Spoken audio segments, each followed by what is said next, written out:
ॐ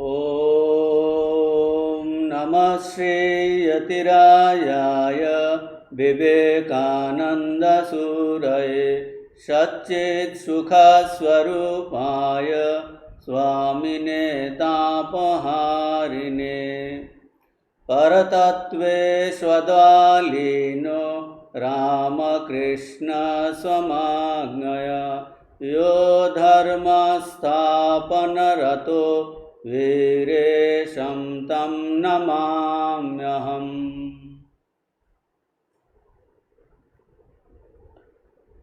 স্বামীজির কর্মযোগ দ্বিতীয় অধ্যায়, second chapter. Is great in his own place. নিজ নিজ কর্মক্ষেত্রে প্রত্যেকেই বড়। বাংলা বইয়ের পৃষ্ঠা 11, তৃতীয় প্যারাগ্রাফ আমরা আলোচনা করছিলাম গত ক্লাসে। ইংরেজি পেজ 16, সেকেন্ড প্যারাগ্রাফ। তো গত ক্লাসে এই প্যারাগ্রাফ আমরা অল্প আলোচনা করেছি। আমাদের প্রথম কর্তব্য নিজেকে ঘৃণা না করা। উন্নত হইতে হইলে প্রথমে নিজের উপর, তারপরে ঈশ্বরের উপর বিশ্বাস আবশ্যক। যাহার নিজের উপরে বিশ্বাস নাই, তাহার কখনোই ঈশ্বরে বিশ্বাস আসিতে পারে না। এই ছোট একটি প্যারাগ্রাফ, কিন্তু এটা খুবই গুরুত্বপূর্ণ। স্বামীজি এই চ্যাপ্টারের শেষের দিকেও আবার এই নিজের উপরে বিশ্বাস, নিজেকে কখনো দুর্বল না ভাবা, ঘৃণা না করা, এই কথা আরও 2-3বার আলোচনা করেছেন। এটা এত গুরুত্বপূর্ণ যে মানব জীবনের একটা যে দিক, কি করে উন্নত হতে হয়, স্বামীজি তার সিক্রেট বলছেন, যে এত গুরুত্ব দিয়েছেন যে আমাদের যত ধরনের কর্তব্য আছে, স্বামীজি বলছেন তার মধ্যে প্রথম কর্তব্য হলো নিজেকে ঘৃণা না করা। অর্থাৎ কিনা আত্মকর্তব্য, আমাদের নিজেদের প্রতি নিজেদের যে কর্তব্য আমরা বলতে পারি সেটা আত্মকর্তব্য। সেটা কি? নিজেকে ঘৃণা না করা। এইটাই হলো প্রধান কর্তব্য। স্বামীজি এই কর্তব্যে এত গুরুত্ব দিয়েছেন কারণ আমাদের জীবনে অন্য যত সব কর্তব্য কর্ম আমরা করব, তা তো আমাকেই করতে হবে, আমিই করব। কাজেই সেই আমি যদি নিজেকে সবসময় ঘৃণা করি, আত্মগ্লানিতে ভুগি এবং আমি ভাবতে থাকি যে আমি পাপী, আমি হীন ব্যক্তি বলে মনে করি, তবে কোনো কর্তব্য কর্মই কিন্তু আমরা ঠিকভাবে করতে পারবো না। মানে এই আত্মগ্লানিতে করতে পারবো না। ভগবান শ্রী রামকৃষ্ণ কথা বলছেন, যে ব্যক্তি অন্য দিক দিয়ে বলছেন, যে ব্যক্তি ভাবে আমি বদ্ধ বারবার বলে, সে শালা বদ্ধই হয়ে যায়। যে রাত দিন আমি পাপী এই করে, সে তাই হয়ে যায়। উনি আরও বলছেন, কেবল পাপ আর নর এইসব কথা কেন, একবার বলো যে অন্যায়কর্ম যা করেছি আর করব না, আর তাঁর নামে বিশ্বাস করো। ঈশ্বরের নামে এমন বিশ্বাস হওয়া চাই। কীরকম তা বলছেন ঠাকুর, কি আমি তার নাম করেছি, আমার এখনও পাপ থাকবে? আমার আবার পাপ কি? আমার আবার বন্ধন কি? আরও বলছেন ঠাকুর যে মন নিয়ে কথা, মনেতেই বদ্ধ, মনেতেই মুক্ত। মন যে রঙে ছোপাবে সেই রঙে ছোপবে। তো এই যে আত্মোন্নতির যে সমস্ত সূত্র, এখানটা স্বামীজি যেমন বলছেন, ঠাকুরও সেই কথামৃত যারা পড়েছেন, এই কথা ঠাকুর বিভিন্ন জায়গায় বলেছেন। যে আমাদের সংস্কৃতিতে একটা উপনিষদেও আছে, মুক্তাভিমানী মুক্ত হি বদ্ধাপি মান্যপি। আরও আছে সেখানে যামতি সা গতির ভবে, যামতি। আরও আমরা জানি যে যাদৃশী ভাবনার যস্য সিদ্ধির ভবতি তাদৃশী। এই যে মনের যে চিন্তা শক্তির এত প্রভাব, যে আমরা নিজেকে যেভাবে ভাবি সেই রকম করতে করতে আমরা সেরকমই হয়ে যাই। যে ঠাকুর বলছেন মন যে রঙে ছোপাবে সেই রঙে ছুপবে। ওই নিজেকে দুর্বল ভাবতে ভাবতে আমরা দুর্বলই হয়ে যাই, নিজেকে পাপী ভাবতে ভাবতে আমরা পাপী হয়ে যাই। আমরা নিজেকে যখন ঘৃণা করতে শুরু করি, নিজেকে ভাবি আমি দুর্বল, আমি কিছু করতে পারি না, যেন আমি সেই দুর্বলই হয়ে যাচ্ছি। আর করার কোনো আগ্রহ, কোনো উৎসাহ, কোনো উদ্দীপনা সব যেন হারিয়ে যাচ্ছে। তো বলছেন যে এই নিজেকে ঘৃণা না করা, স্বামীজি এই প্যারাগ্রাফে বলছেন আত্মকর্তব্য, আমাদের প্রধান কর্তব্য হলো নিজেকে ঘৃণা না করা। ঠাকুর সেটা অন্য সব দিক দিয়ে বলছেন, নিজেকে এই বদ্ধ না ভাবা, নিজেকে পাপী না ভাবা। এখন একটা অন্য আর একটা জিনিস, যে সত্যি সত্যি যদি আমরা কিছু অন্যায় কর্ম করে থাকি, তাহলে কি সেটা নিয়ে চিন্তাভাবনা করতে হবে না যে আমি ভুল করেছি? সেই কথাও ঠাকুর বলছেন যে কিছু অন্যায়, কিছু ভুল জিনিস হয়তো আমরা জীবনে করেছি, তাহলে সে ব্যাপারে ঠাকুর বলছেন যে অন্যায় যা করেছি একবার বলো যে অন্যায় যা করেছি আর করব না। এই একটা সূত্র দিলেন। মানে অনেক সময় ঠাকুরমা স্বামীজির এই উপদেশ শুনে তাহলে কেউ হয়তো খুব অন্যায় করছে, খারাপ কর্ম করছে, মিথ্যা বলছে, অন্যকে বলছে না আমি তো কিছু করিনি, আমি তো ঠিকই করেছি, মানে উল্টো দিক দিয়ে উল্টো বলা। কিন্তু ঠাকুর কি বলছেন যে সত্যি সত্যি যদি বুঝে থাকি যে হ্যাঁ আমি অন্যায় করেছি, বলছেন তাহলে যে অন্যায় কর্ম করেছি একবার বলো যে অন্যায় করেছি, যে আর করব না। অর্থাৎ কি না, উন্নতি, জীবনে উন্নত হওয়ার সূত্র দিচ্ছেন। যে যখন আমরা বুঝতে পেরেছি যে আমি অন্যায় করেছি, সেখান থেকে বেরিয়ে যাওয়ার সূত্র দিচ্ছেন যে আমি আর অন্যায় করব না, অন্যায় আর করব না। বলছে সেখান থেকে বেরিয়ে এসো, যে আমি অন্যায় করেছি কি হবে, আমি পাপ করেছি, আমি দুর্বল, আমি এই, তাহলে কিন্তু সেই অবস্থাতেই থাকতে হবে। অথচ ঠাকুর বলছেন ওখান থেকে বেরিয়ে আসার সূত্রটা কি? বলছে হ্যাঁ আমি একবার অন্যায় করেছি, কিন্তু এখন বলো যে আমি অন্যায় যা করেছি আর করব না, আর তার নামে বিশ্বাস করো, ভগবানের নামে। এ কথা স্বামীজিও বলছেন, পরে আসছে আমরা সে বিষয়ে আলোচনা করব। যে নিজেকে এইরকম যে আমি অন্যায় বা ভুল বা কিছু অপকর্ম হয়তো করেছি, কিন্তু তার মানে এই নয় সেইটা চিন্তা করে করে করে করে নিজেকে সেই অবস্থাতে একদম নামিয়ে আনা যে আমার দ্বারা আর অন্য কোনো কাজ হবে না, তার থেকে আর বেরিয়ে আসা যাবে না। ঠাকুর কিন্তু তা বলছেন না। তিনি বলছেন হ্যাঁ অন্যায় করেছি, এটা একবার বলো যে হ্যাঁ আমি আর অন্যায় করব না।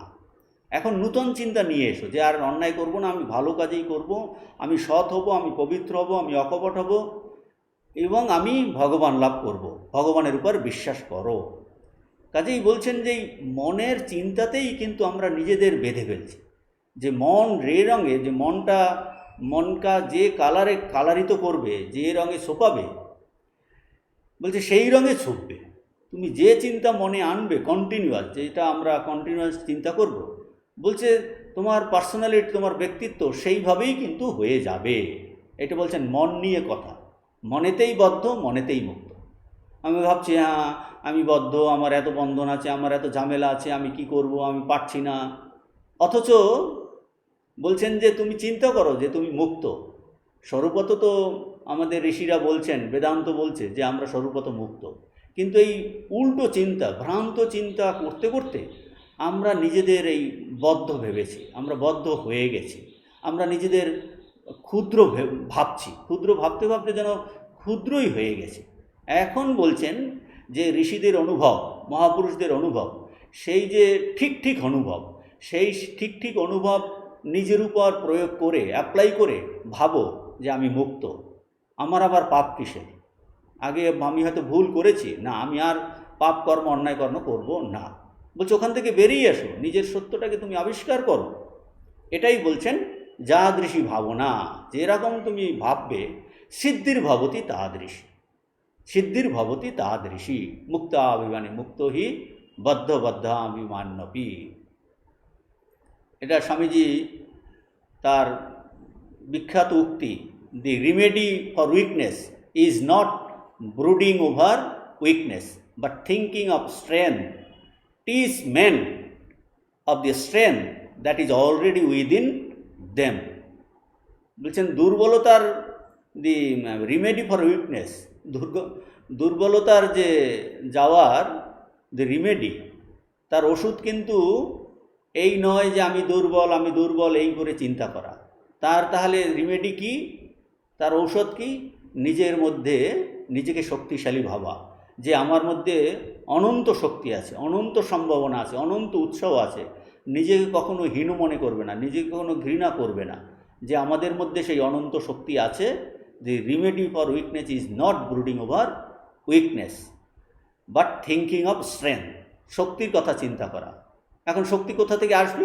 বলছে শক্তি তোমার মধ্যেই আছে। মাইন্ড অফ স্ট্রেংথ, বলছে মানুষের মধ্যে অনন্ত শক্তি আছে।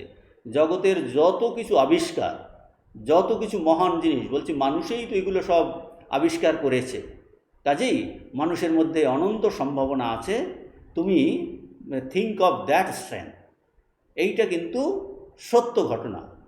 This is the statement of fact. এটা ঋষিদের অনুভব, হাজার হাজার মহাপুরুষদের অনুভব।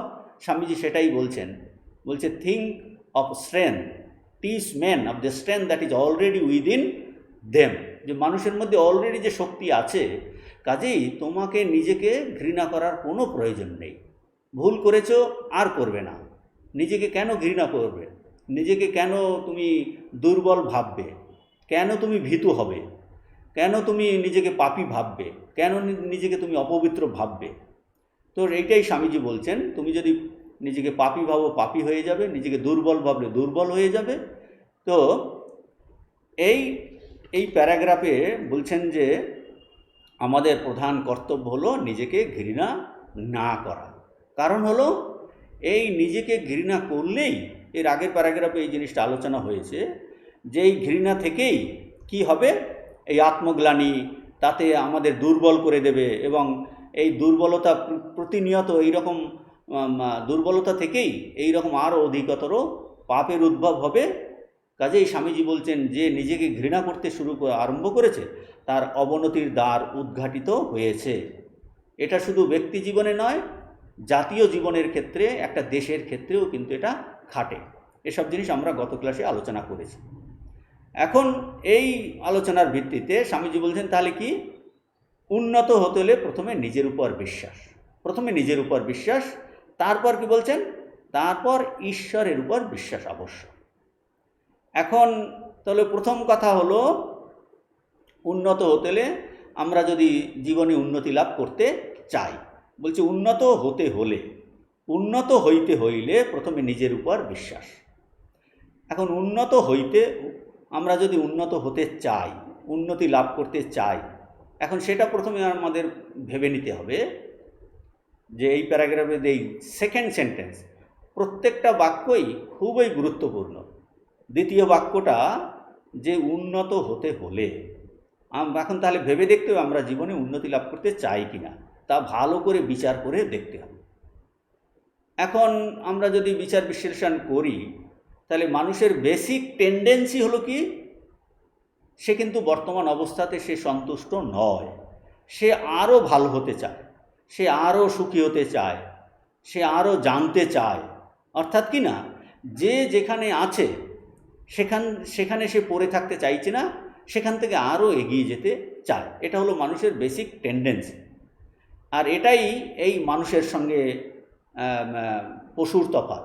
পশু আগে হাজার হাজার কোটি বছর আগে গরু যেরকম ছিল সেই রকমই আছে, পাখি যেরকম ছিল সেই রকম। তো মানুষের কত উন্নতি বলছেন। এই জন্য স্বামীজি বলছেন যে মানুষ কিন্তু এই নিজের অবস্থাতে সন্তুষ্ট নয়, সে থেকে আরও এগিয়ে যেতে চাইছে। এই একটা উন্নত হওয়ার, ভালো হওয়ার টেন্ডেন্সি, দি বেসিক হিউম্যান টেন্ডেন্সির কথা স্বামীজি বলছেন, যে আমরা আসলে উন্নত হতে চাই। সেই জন্য স্বামীজি বলছেন যে man is man so long he struggles to rise above nature. বলছে তখনই মানুষকে মনুষ্য পদবাচ্য বলা যাবে যে সে যদি এই প্রকৃতির ঊর্ধ্বে ওঠার জন্য সে সংগ্রাম করে।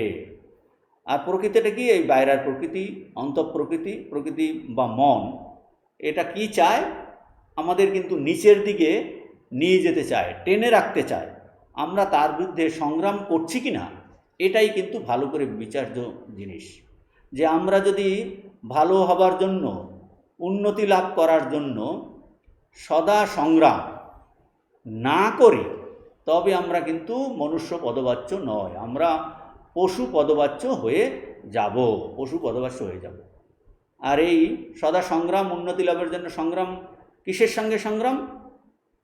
অন্তঃপ্রকৃতি আর বহিঃপ্রকৃতির সঙ্গে সংগ্রাম। বাইরের প্রকৃতি আর যে বাইরের আমাদের যে শরীর, মন, ব্যবহার, আর ভিতরের মন, সংস্কার, এর সঙ্গে কিন্তু এই কন্টিনিউয়াস নিয়ত কিন্তু সংগ্রাম করতে হবে। যদি আমরা সংগ্রাম না করি তাহলে আমরা কিন্তু মনুষ্য পদবাচ্য নই, আমরা মনুষ্য পদবাচ্য নই। তাহলে নিয়ত সংগ্রাম করাটাই হলো মানুষের আর কিসের জন্য? উন্নতি লাভের জন্য। মানুষ কিন্তু সে নিজের অবস্থাতে সে সন্তুষ্ট নয়, সে কিন্তু এই প্রকৃতির বাইরায়, প্রকৃতির যে প্রভাব, প্রকৃতি যে আমাদের নিচের দিকে টেনে নিতে চাইছে, মানুষ কিন্তু এর বাইরে যেতে চায়। অতএব সিদ্ধান্ত কি হলো? উন্নত আমাদের হতেই হবে। এখন নেক্সট প্রশ্ন আসবে, উন্নত তো আমাকেই হতে হবে, যে এই একটা জড় বস্তু, টেবিল, চেয়ার, সামনের এই একটা কম্পিউটার, এটা তো জড়, এ তো আর উন্নত হতে পারবে না, মানুষই এর মডিফাই করবে, তো আমাকেই হতে হবে। তাহলে আমাকে উন্নত হতে হলে তার প্রধান শর্ত কি? স্বামীজি বলছেন, কি বলছেন? যে প্রথমে নিজের উপর বিশ্বাস, তারপরে ঈশ্বরের উপর বিশ্বাস আবশ্যক। এই শর্ত বলছেন যে আমরা প্রথমে বুঝতে পারলাম যে আমরা উন্নত আমাদের হতেই হবে, তবেই আমরা মনুষ্য পদবাচ্য, তা না হলে পশু পদবাচ্য হয়ে যাব। আর উন্নতি আমাকে করতে হবে, আর উন্নত লাভ করার প্রধান শর্তই হলো নিজের উপর বিশ্বাস প্রথমে, তারপরে ঈশ্বরের উপর বিশ্বাস আবশ্যক। অর্থাৎ কিনা স্বামীজি বলতে চেয়েছেন, যদি আমি নিজেকে ঘৃণা করি, পাপী ভাবি, দুর্বল ভাবি, খারাপ ভাবি, হীনমন্যতায় ভুগি, আত্মগ্লানিতে ভুগি, তাহলে কি আমার নিজের, অর্থাৎ নিজের প্রতি আমার কোনো ভালোবাসা, কোনো বিশ্বাস, কোনো শ্রদ্ধা না থাকে, তবে আমি এগোবো কী করে? এগোবো কী করে? মানে আমিও কিছু করতে পারি, ভালো হতে পারি, চেষ্টা করতে পারি, নিজের মধ্যে পরিবর্তন এনে আমি উন্নত হতে পারি, এই রকম যে একটা আত্মবিশ্বাস হলো উন্নতির প্রথম পদক্ষেপ। মানে নিজেকে তাহলে কি, নিজেকে এইরকম ঘৃণা না করা, নিজেকে এইরকম পাপী না ভাবা, দুর্বল না ভাবা, খারাপ না ভাবা, হীনমন্যতায় আত্মগ্লানিতে না ভোগা, এবং নিজের প্রতি একটা ভালোবাসা, একটা শ্রদ্ধা, একটা বিশ্বাস, আত্মশ্রদ্ধা, আত্মবিশ্বাস, এইটা যদি হয় তবেই কিন্তু আমরা এই উন্নতির প্রথম পদক্ষেপে পা ফেললাম। এটাই স্বামীজি বলছেন যে প্রধান শর্ত, প্রথমে নিজের উপর বিশ্বাস। কারণ এইটা না হলে আমার মধ্যে পরিবর্তন আনার আগ্রহই আসবে না, যে আমিও কিছু ভালো করতে পারি, হ্যাঁ আমিও ভালো হতে পারি। তো এই প্রথম পদক্ষেপের কথা বললেন। এখন এই আত্মবিশ্বাস, আত্মশ্রদ্ধা হলে তবেই তারপরেই ভগবানে বিশ্বাস আসে। ভগবানে বিশ্বাস আসে যে মানুষের সাধারণ ধারণা যে হ্যাঁ ভগবান আছেন, শুনেছি, তিনি সৃষ্টি করেন, তিনি পালন করেন, তিনি সংহার করেন, এই রকম ঈশ্বর আছেন, কিন্তু কোথায় আছেন সেটা কিন্তু আমি জানি না, হয়তো বাইরে দূরে কোথাও আছে, এই রকম ভগবানের কথা সাধারণ মানুষের আছে। এখন বলছেন যে স্বামীজি বলছেন যে এখন আর নিজের উপর এইরকম বিশ্বাস নেই, যে যে ওই রকম ভগবানে আমাদের সাধারণ বিশ্বাস আছে যে বাইরে হয়তো কোথাও ভগবান আছে। এখন উল্টো দিকে, এখন যার নিজের উপরে এই রকম আত্মবিশ্বাস নেই যে হ্যাঁ আমি নিজের মধ্যে পরিবর্তন এনে বর্তমান অবস্থা থেকে উন্নত হতে পারি, আরও 10 জন ভালো মানুষের মতো হতে পারি, সে কি করে পরবর্তী সোপানে যাবে? পরবর্তী সোপানে যাবে মানে এই জন্য স্বামীজি বলছেন যে উন্নত হতে হলে প্রথমে নিজের উপরে বিশ্বাস, ভগবানের বিশ্বাসটা নেক্সট স্টেপে আসবে। এইটা বোঝাচ্ছেন স্বামীজি, যে প্রথমে নিজের উপর বিশ্বাস দিয়ে যে হ্যাঁ আমি নিজের মধ্যে পরিবর্তন এনে বর্তমান অবস্থা থেকে আমি উন্নত হতে পারি, ভালো হতে পারি, তখন নেক্সট স্টেপে আসবে ভগবানের উপর বিশ্বাস, তারপর ঈশ্বরের উপর বিশ্বাস আবশ্যক। মানে নিজের মধ্যে যেই পরিবর্তন এলো, কি পরিবর্তন এলো? হ্যাঁ, আমি ভালো হতে পারি, আমি আরও 10 জনের মতো উন্নত হতে পারি, এই রকম যখন নিজের মধ্যে এই পরিবর্তন এলো, তখন কি? তখন ঈশ্বরেও বিশ্বাস আসে। আর সেই ঈশ্বরের কীরকম বিশ্বাস? যে হ্যাঁ, সেই ঈশ্বর হলেন সমস্ত অনন্ত কল্যাণ গুণসম্পন্ন, সমস্ত ভালোর সমষ্টি, সমস্ত ভালোর সমষ্টি। যে যখন আমার মধ্যে এই রকম একটা বিশ্বাস এলো যে হ্যাঁ, আমি ভালো হব, আমিও ভালো হতে পারি, আমি পাপী নই, আমি দুর্বল নই, আমি আমার মধ্যেও ভালো গুণাবলী আছে, উৎসাহ আছে, এই ভালো একটা নিজের উপর এই রকম যখন ভালো চিন্তার একটা উৎসাহ, একটা বিশ্বাস এলো, বলছে এই বিশ্বাস থেকেই নেক্সট স্টেপে কি আসবে? বলছে ঈশ্বরে বিশ্বাস। কারণ কীরকম ঈশ্বর? যে ঈশ্বর কিনা সমস্ত ভালোর সমষ্টি স্বরূপ। বলছে যেই নিজের মধ্যে পরিবর্তন এলো, যে আমার মধ্যেও ভালো আছে, আমার মধ্যেও এই বিশ্বাস এসে গেছে, তখনই কিন্তু এই রকম যিনি সমস্ত কল্যাণ গুণ সম্পন্ন, সেই রকম ঈশ্বরের বিশ্বাস আসে। কিন্তু যতক্ষণ পর্যন্ত নিজের প্রতি এই বিশ্বাস আসে, ভালো হবার, উন্নত হবার আগ্রহ আসে, সংগ্রাম করার মানসিকতা আসে, তার কখনোই ঈশ্বরের বিশ্বাস আসতে পারে না। মানে তাহলে শর্ত হলো, প্রথমে নিজের উপরে আসতে হবে বিশ্বাস, শ্রদ্ধা, ভালোবাসা, তখনই কিন্তু এই ঈশ্বরের উপর বিশ্বাস আসে। যখন নিজের সম্বন্ধে আমরা এইরকম পজিটিভ দৃষ্টিভঙ্গি নেই, পজিটিভ দৃষ্টি আমার প্রতি এলো, যে ভালো হব, ভালো করব, উন্নত হব, সৎ হব, পবিত্র হব, অকপট হব, এমনকি আমি জীবনে ভগবান লাভ করব, এই রকম যখন পজিটিভ চিন্তা আসে, বলছেন তখনই কিন্তু এইসব ভাব যখন এলো, তখন কিন্তু এই রকম এক ঈশ্বরে বিশ্বাস হয়, যে যিনি অশেষ ও কল্যাণ গুণ সম্পন্ন, তার উপরে বিশ্বাস হয়। যিনি, আর তিনি কোথায়? তিনি কিন্তু অন্তর্যামী রূপে আমার মধ্যেই আছেন।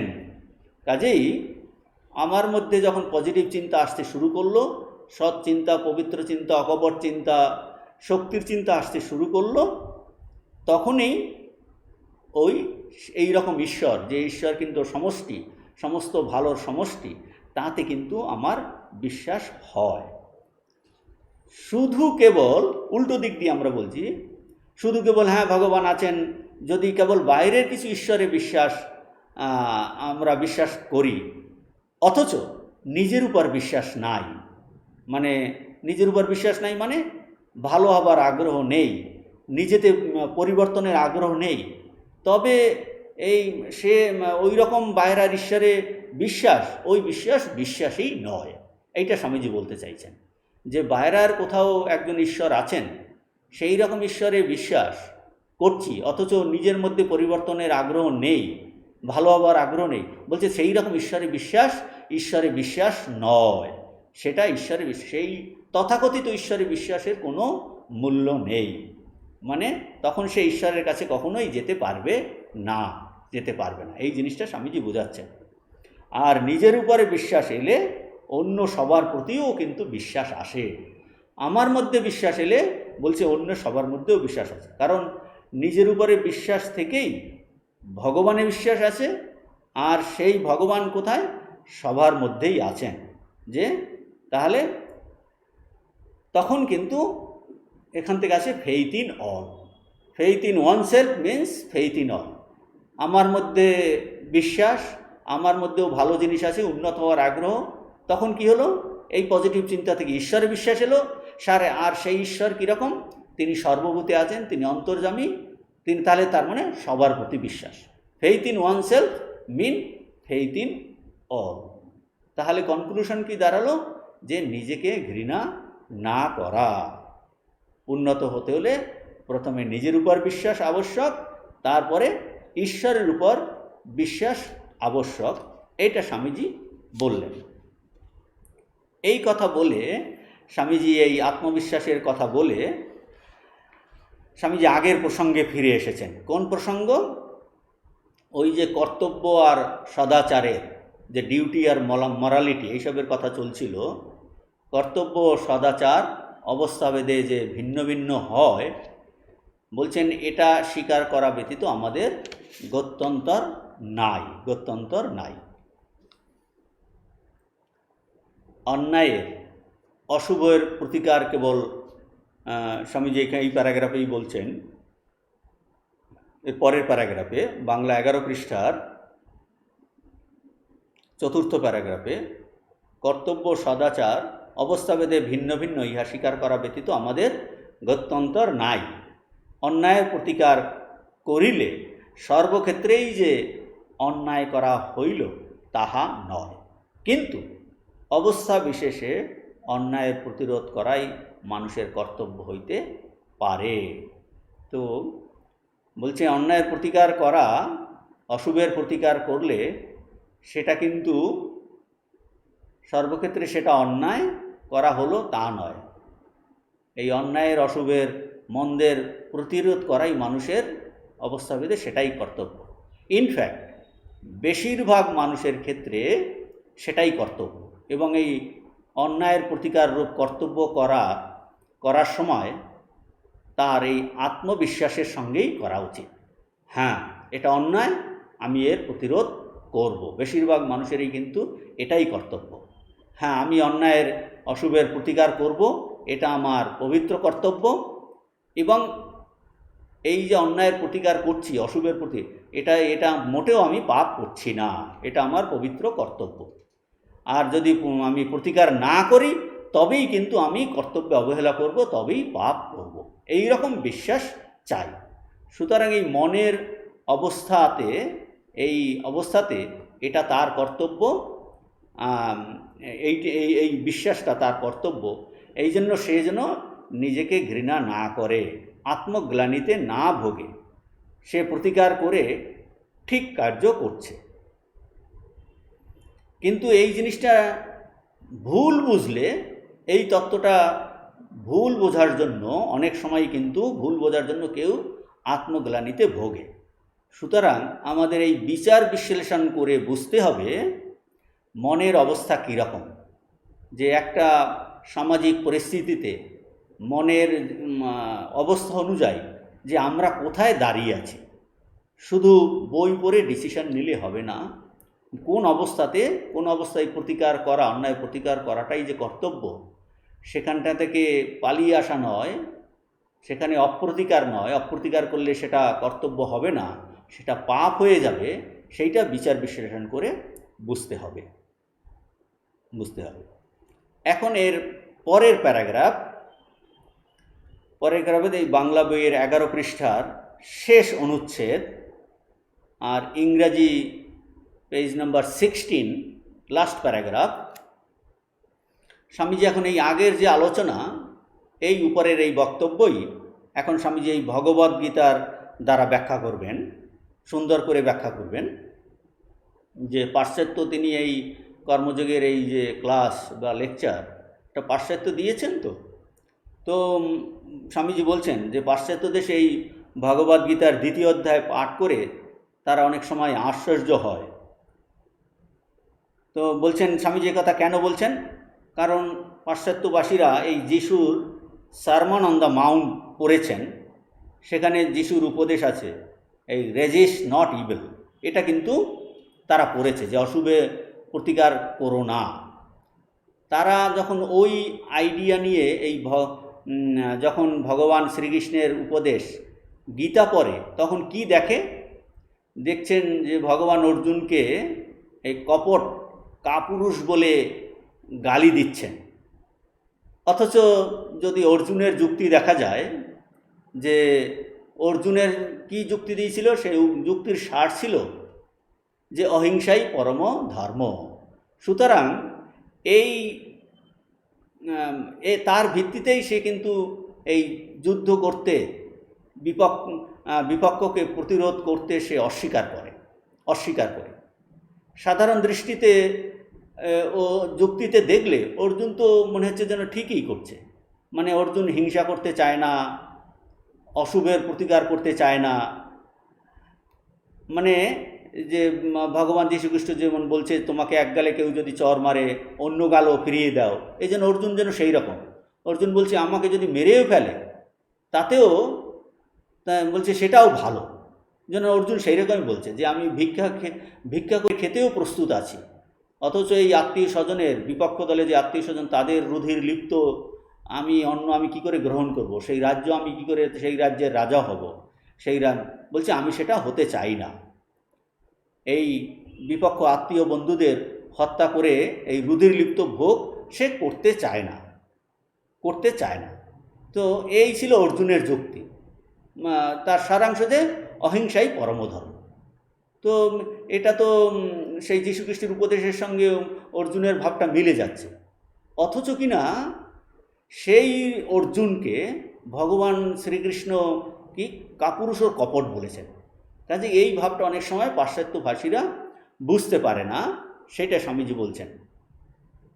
এর কারণ স্বামীজি এখন ব্যাখ্যা করছেন। ব্যাখ্যাস্থলে বলছেন যে এইটা খুব সুন্দর করে স্বামীজি এই প্যারাগ্রাফে ব্যাখ্যা করেছেন যে এটি একটি প্রধান শিক্ষণীয় বিষয় যে সকল ব্যাপারেই চরম বিপরীত প্রান্ত দুটি দেখতে একই প্রকার।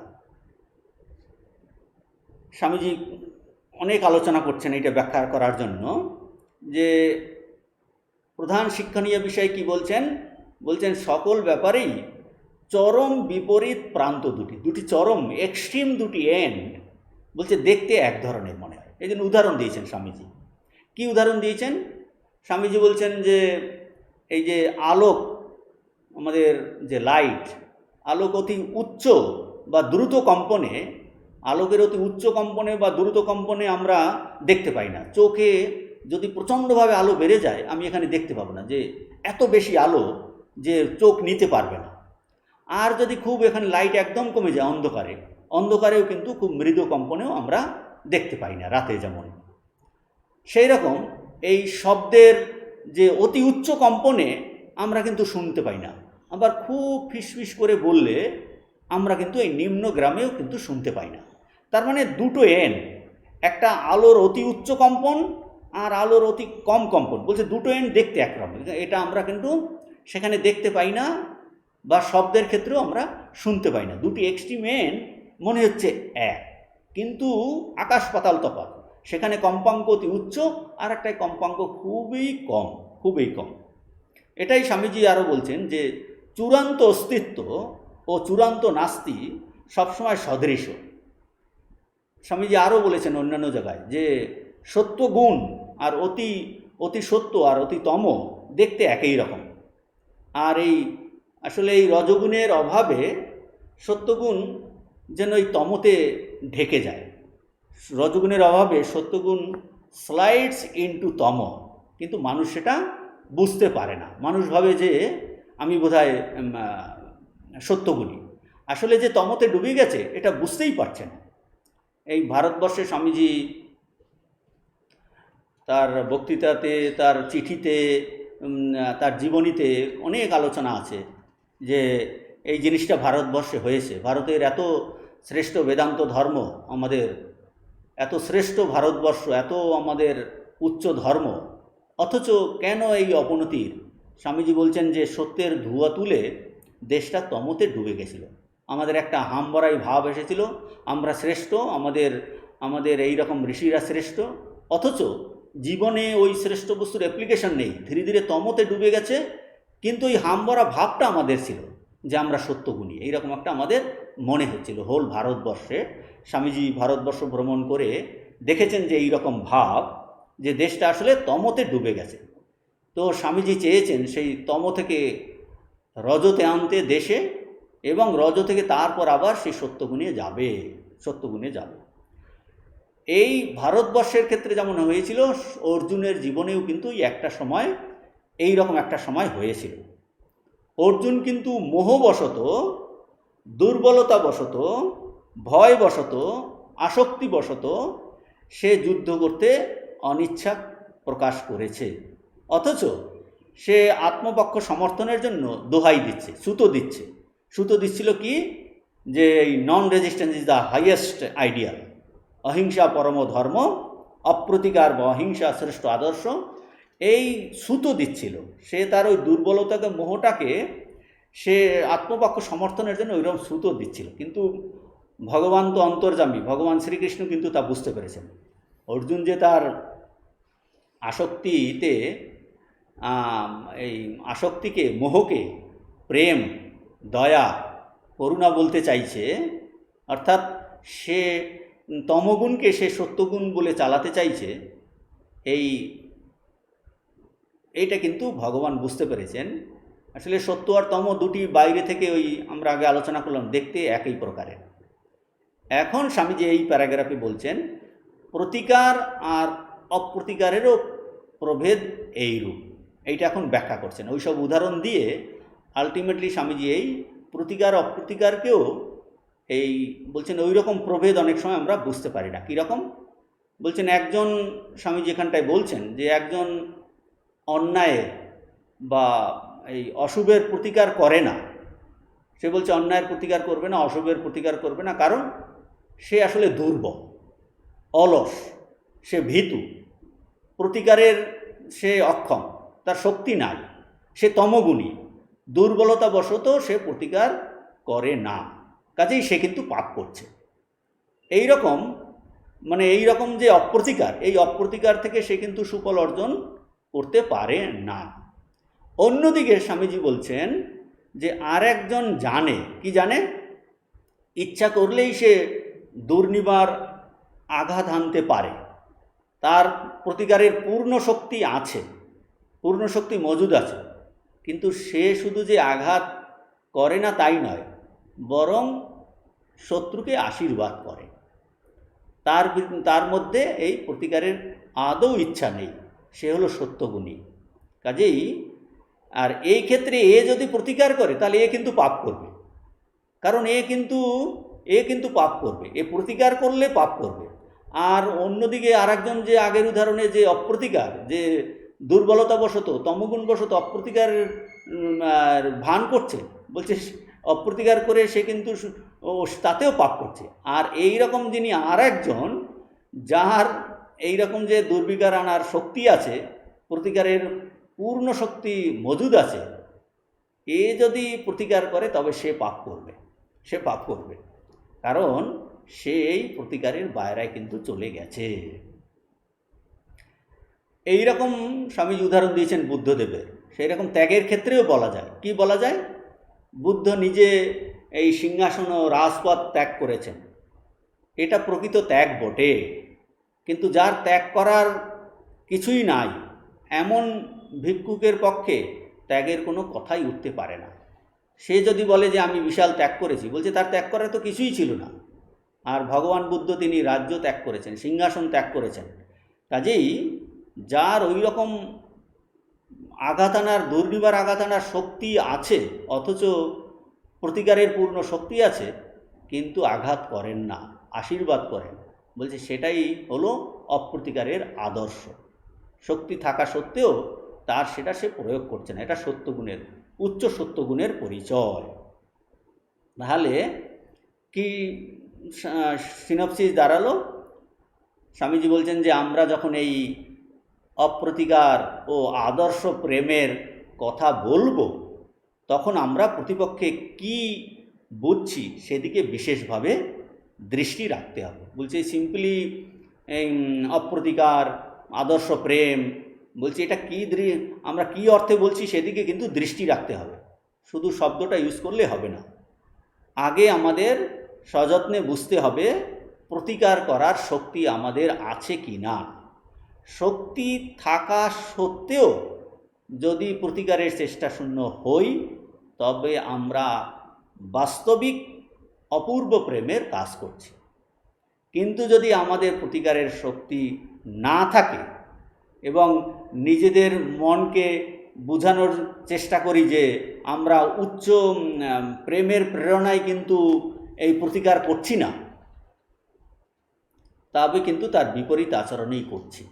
অর্থাৎ এই আলোচনা করে এই স্বামীজি এখন ওই অর্জুনের প্রসঙ্গ এনেছেন এই প্যারাগ্রাফের শেষের দিকে, এই বাংলা বইয়ের 12 পৃষ্ঠার শেষের দিকে অর্জুনের প্রসঙ্গ এনেছেন, যে ওই সব আলোচনা উদাহরণ দিয়ে বোঝানোর পরে বলছেন যে অর্জুন তার বিপক্ষে প্রবল সৈন্যব্যূহ দেখে ভীত হয়েছে। স্নেহ ভালোবাসা বশত, অর্থাৎ কিনা মোহ আসক্তিবশত তিনি এই স্বধর্ম, অর্জুন তার স্বধর্ম, তার দেশের প্রতি কর্তব্য ভুলে গেছিল। এই জন্য শ্রীকৃষ্ণ তাকে কপট বলছেন তুমি পণ্ডিতের মতো কথা বলছো, অথচ কাপুরুষের মতো কাজ করছো। কাপুরুষের মতো কাজ। অশোচ্যানন্য শোচস্তম প্রজ্ঞাবাদাম ভাষাসে গতাসুঞ্চ নানি শোচন্তি পণ্ডিতাহা। বলছে তুমি পণ্ডিতের মতো কথা বলছো, কিন্তু কাজ কিন্তু পণ্ডিতের মতো করছো না, কাপুরুষের মতো কাজ করছো। সেই জন্য ভগবান তার কর্তব্য নির্ধারণ করছেন। তিনি তার ভিতরটা দেখতে পেয়েছিলেন, তার সখা তাকেই ভুল থেকে তিনি উদ্ধার করছেন। অর্জুনকে উপলক্ষ করে আমাদের সমস্ত মানব জাতিকে ভগবান এই বাণী দিচ্ছেন। তিনি কর্তব্য নির্ণয় বলছে, ওঠো, দাঁড়াও, যুদ্ধ করো। তস্মাদ উত্তিষ্ঠ কৌন্তেয় যুদ্ধায় কৃত নিশ্চয়। অতএব বোঝা যাচ্ছে যে অর্জুনের এটা ভাবা ঠিক নয় যে সে পাপ করতে যাচ্ছে। আর একজন যিনি সমস্ত কিছু ত্যাগ করে সন্ন্যাস নিয়েছেন, যে তার মনের অবস্থা ওই রকম যে তিনি ভিক্ষাজীবী, সেও কিন্তু ঠিক করছে। তার এই ভিক্ষা করাটাই তার কিন্তু কর্তব্য। সে কিন্তু সমস্ত ত্যাগ করে ভগবানের উপর নির্ভর করে সে এই ভিক্ষার উপর জীবনযাপন করছে, ভগবানের আরাধনা করছে। কাজেই স্বামীজি বলতে চাইছেন, don't imitate others or don't try to force others to follow you. প্রত্যেকের এইরকম মনের অবস্থা অনুযায়ী কিন্তু কর্তব্য কিন্তু আলাদা হয়ে যাচ্ছে, এবং কাজেই তুমি এক অবস্থাতে অন্যের কর্তব্য ইমিটেট করো না। অর্জুন যেমন এই সমস্ত কিছু সংসার ছেড়ে সে ভিক্ষা অর্থাৎ সন্ন্যাস নিতে চেয়েছিল, জঙ্গলে চলে যেতেই ছিল, ভগবান বলছেন যে ডোন্ট ইমিটেট আদার্স, অন্যকে তুমি অনুকরণ করো না। তোমার মনের অবস্থা বুঝে তুমি কিন্তু ক্ষত্রিয়, তোমার কর্তব্য কিন্তু যুদ্ধ করা। টেম্পোরারি তার এইরকম একটা দুর্বলতা, এরকম মোহ এসেছিল, ভগবান এই মোহ দেখিয়ে সেখান থেকে তাকে উদ্ধার করছেন। অন্যদিকে আবার অন্যকেও তুমি ফোর্স করো না তোমার আইডিয়ালটাকে ফলো করার জন্য। এই কথা তিনি এই স্বামীজি এই প্যারাগ্রাফে এইগুলো সব আলোচনা করেছেন। আমরা সংক্ষেপে সমস্ত পয়েন্টগুলো আলোচনা করলাম, যে এই প্রতিকার আর অপ্রতিকারের যে ভেদও কিন্তু এই রকম, যে সেটা কী অর্থে আমরা ব্যবহার করছি সেটা কিন্তু বিচার বিশ্লেষণ করে দেখতে হবে। এর পরের প্যারাগ্রাফ বাংলা বইয়ের পৃষ্ঠা 13, প্রথম প্যারাগ্রাফ, প্রথম অনুচ্ছেদ, আর ইংরেজির page number 18, second paragraph. Such is the central idea of karma yoga.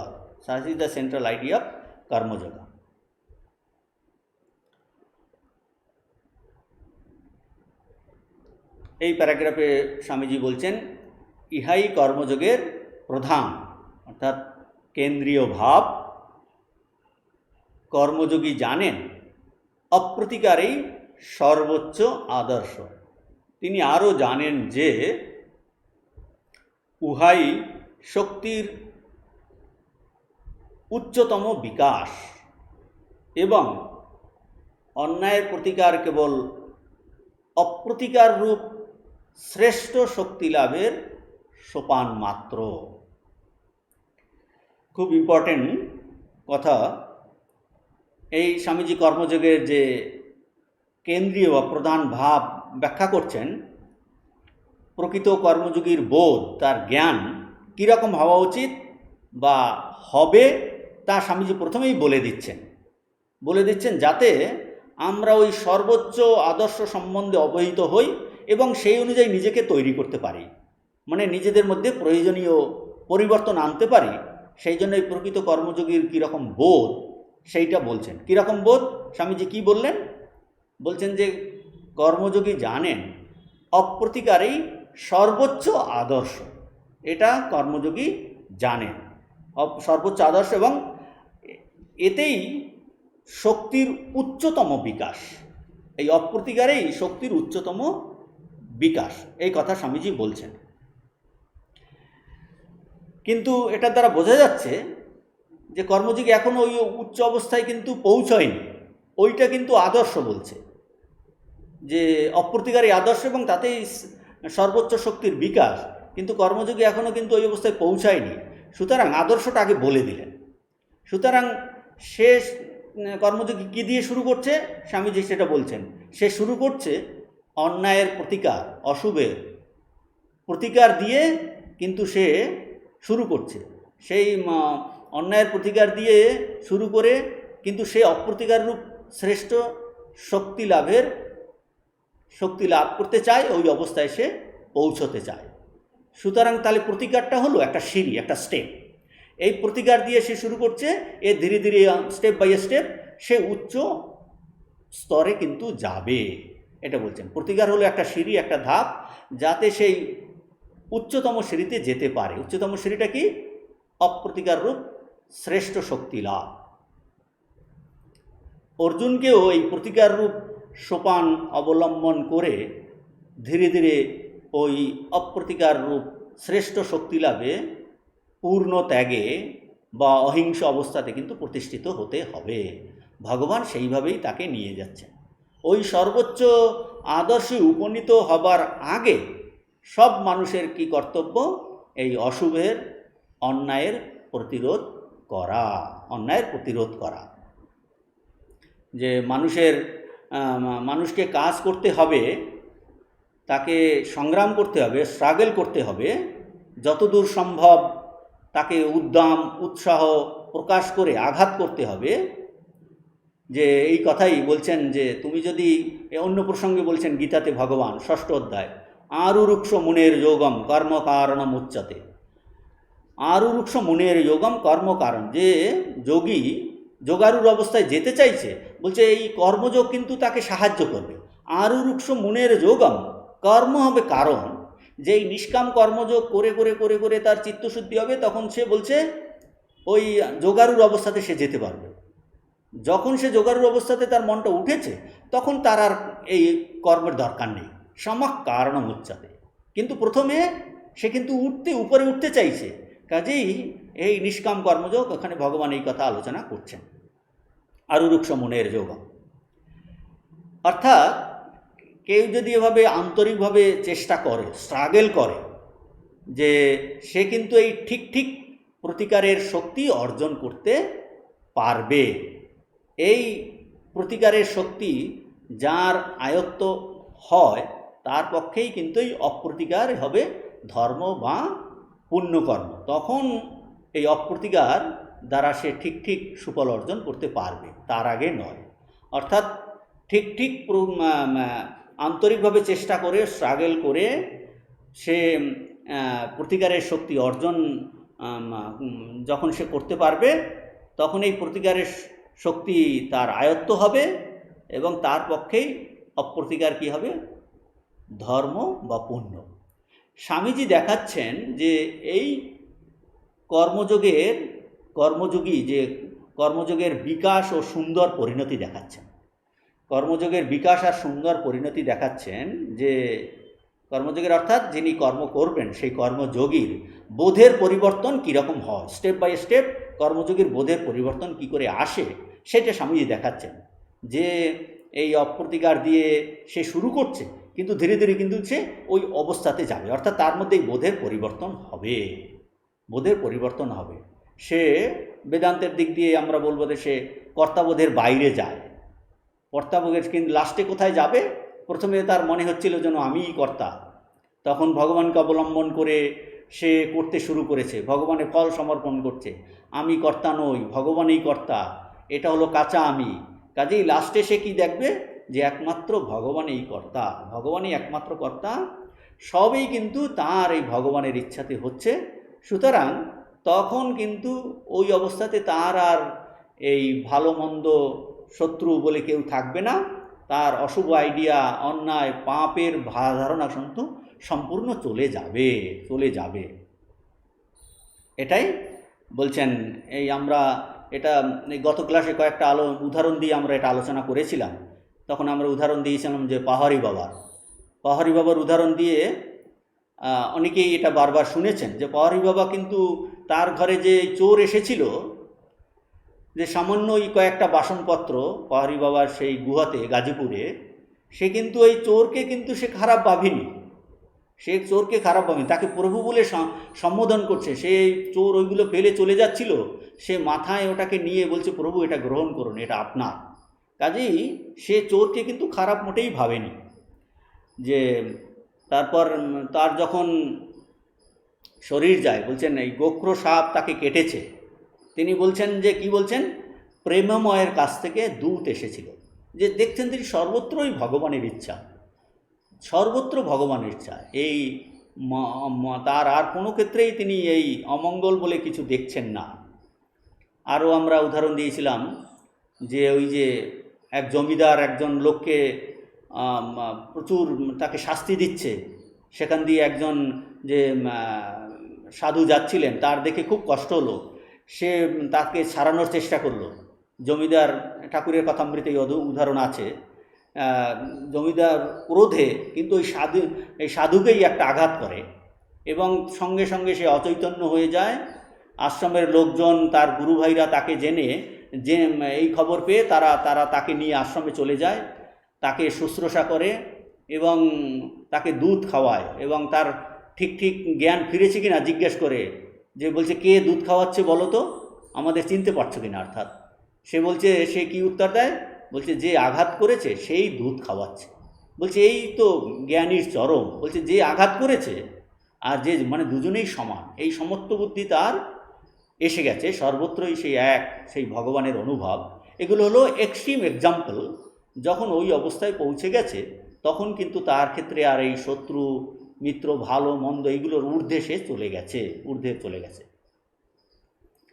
মথুরবাবুর ঠাকুর যখন যানবাজারে ছিলেন, মথুরবাবুর যে পুরোহিত, হালদার পুরোহিত, সে কিন্তু ঠাকুর ভাবে পড়ে আছেন মেঝেতে, সে বুট জুতা দিয়ে তাকে আঘাত করছে, বলছে ও বামুন, তুই বাবুকে কি করে বাগালি বল না।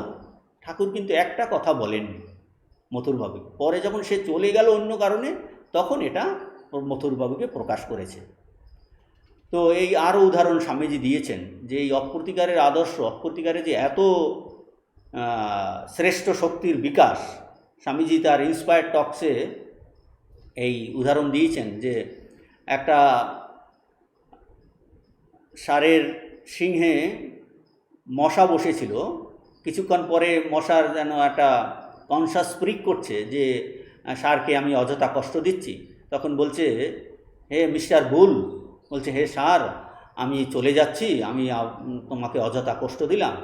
ষাঁড় অত্যন্ত হেসে বলছে, মশাকে বলছে, তুমি তোমার যত পরিবারবর্গ যা কিছু সবাই আছে, তাদের তুমি সবাইকে নিয়ে এসে আমার সিংহে তুমি যতকাল ইচ্ছা তুমি থাকো, আমার কোনো আপত্তি নাই।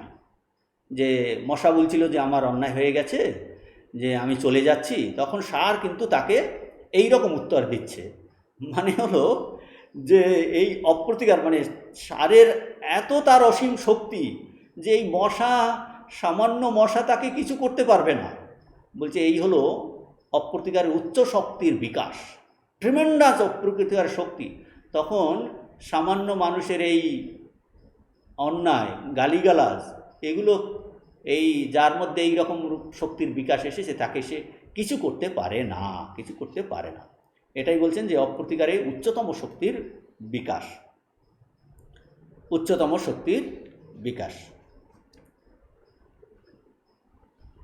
এটাই বলছেন, ইহাই কর্মযোগের প্রধান ভাব। কর্মযোগী জানেন অপ্রতিকারেই সর্বোচ্চ আদর্শ।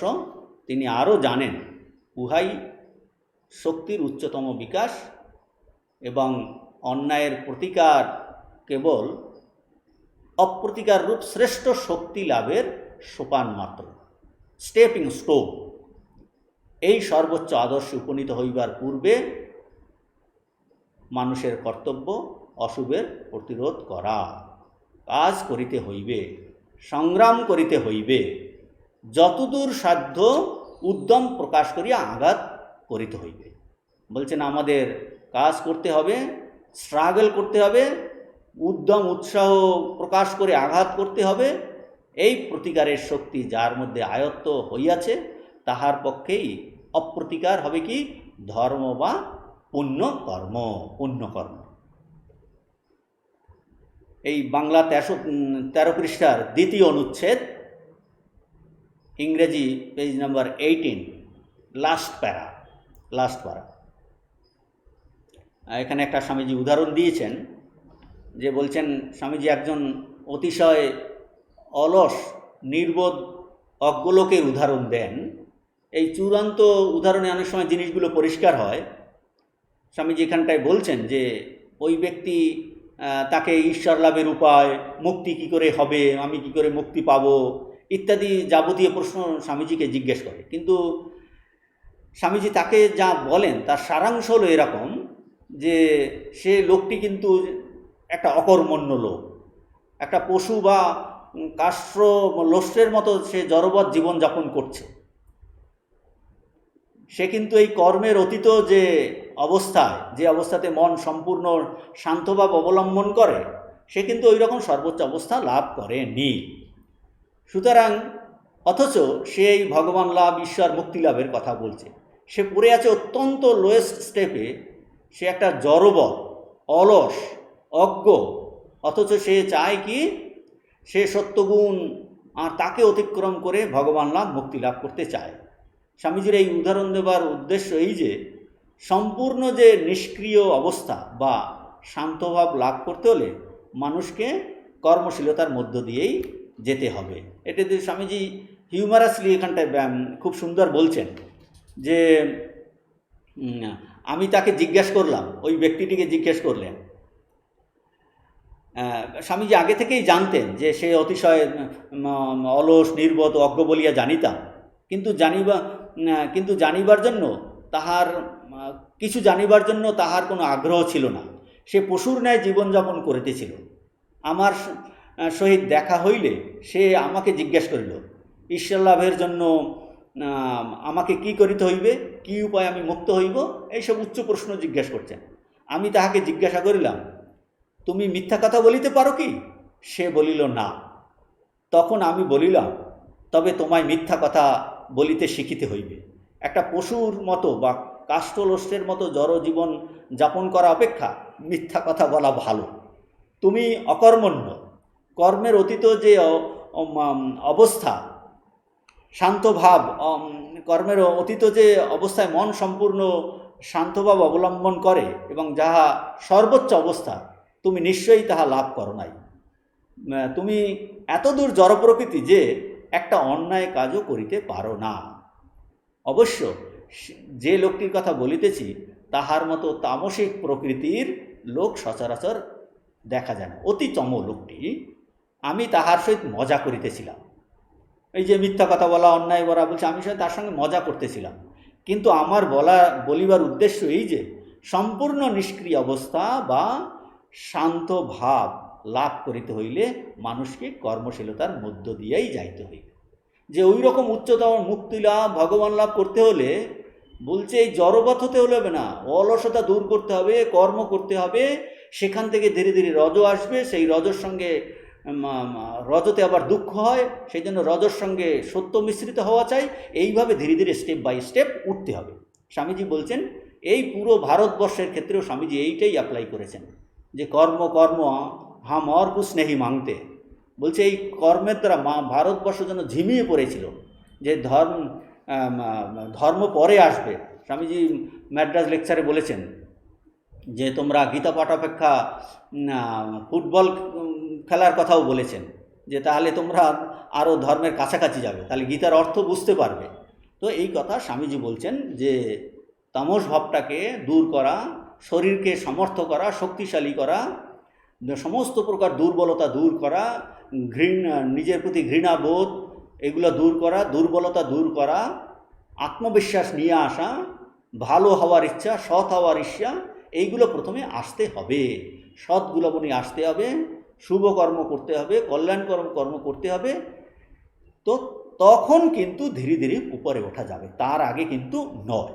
এটাই স্বামীজি বোঝাতে চেয়েছেন যে সম্পূর্ণ একটা অবস্থায় আসবে, সাত্ত্বিক অবস্থা, যেখানে সম্পূর্ণ নিষ্ক্রিয় অবস্থা, শান্ত ভাব, সেটাকে ওই অবস্থা পেতে হলে মানুষকে কিন্তু এই কর্মশীলতার মধ্য দিয়েই যাইতে হইবে, তার মধ্য দিয়ে আমাদেরকে যেতে হবে, এই কথা স্বামীজি, মানে প্রতিকারের মধ্য থেকে ধীরে ধীরে উঠতে হবে, অপ্রতিকার প্রথমেই আসবে না।